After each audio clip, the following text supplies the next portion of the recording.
in which it has got an autopilot and it can fly in zero visibility also. So taking off bad weather, the pilot, the moment they lose ground contact, they must have tried the instrument flight route plan, and with that plan they can actually fly into zero visibility, and they have got a radio.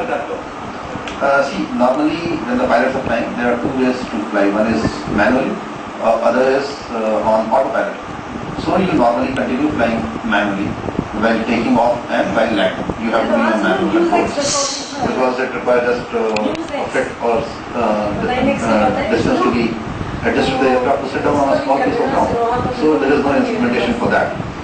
Whereas for route flying, when you are flying from one place to another, in an IFR aircraft, when you are on an IFR flight plan, you are supposed to take off and thereafter get the aircraft at the correct altitude and put on the autopilot and continue cruising as per the required distance. Alright, now the DGCA press release also says that it was tanked up for flight of up to 2 hours 45 minutes. What does that indicate to you? The normal any helicopter has got a endurance of 2 hours 30 minutes to 3 hours 15 minutes or 3 hours 30 minutes. The standard. Tanked up? Yeah, it must have been having full fuel, and 2 hours 45 minutes means it must be cruising at about 120 knots. So 2 hours 45 minutes is a long distance it can cover. Say about 350 nautical miles, and every nautical mile multiplied by 1.8 means about 600 kilometers, nothing less than that. Basically almost. So when is it fully tanked up chopper, how susceptible is it to bad weather? Do things change with the slightly empty fuel tank? Does the weight make a difference in it? Alright, let's also try to understand the fact that it suddenly disappeared off the radar. What does that indicate? Suddenly a blip goes off the radar. Would that indicate an attack perhaps? No, one second, I'll tell you.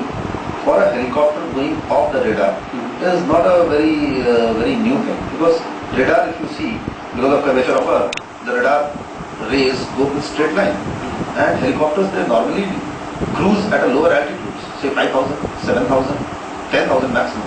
So no radar, I don't think Hyderabad radar will be able to catch it, or Chennai radar, there must be some blank zones in which the radar cannot catch an aircraft which is flying low. Right. Clearly, which is why the DGCA mentions the emergency locator transponder.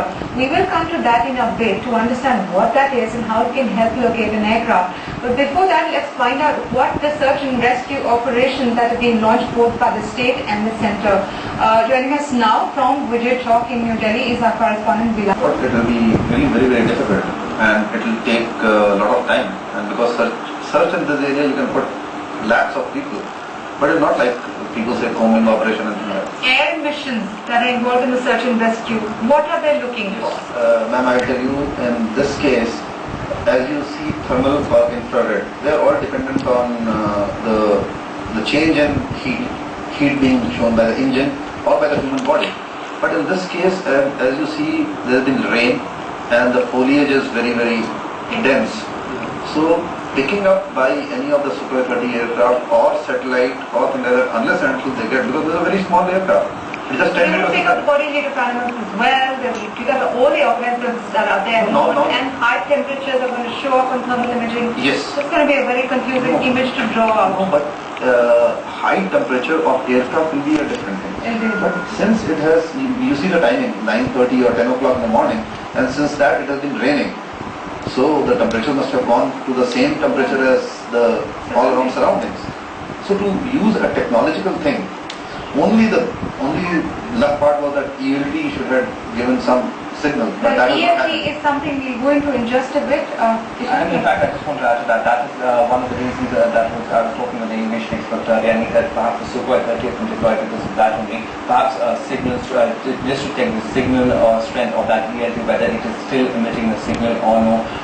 We still have no information because the ELT also did not send out. I'm just being told that we are on the phone line with Colonel R.S.N. Singh. He is an internal security expert. Now, a little while back, the National Security... Signal on a particular emergency frequency, there are two of them, one VHF, one... when does it start the moment crash takes place, there is a G-force which the equipment will face, and with that gravitational force, it triggers it off. Or, in case it has not triggered off, and you have... The ELT, will it be giving out signals definitely at the moment? Or is there a chance that No, it could stop see. giving signals? It is the equipment. It is the electronic equipment. It can fail anytime. But 99% of the time, it should be given. So they're locating those signals at the moment? Yes, The they can Sukhoi be- does that too?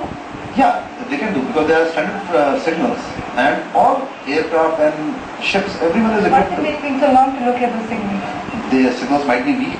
They might be Muffled? muffled because of the terrain, Right. because of the rain and all. Clear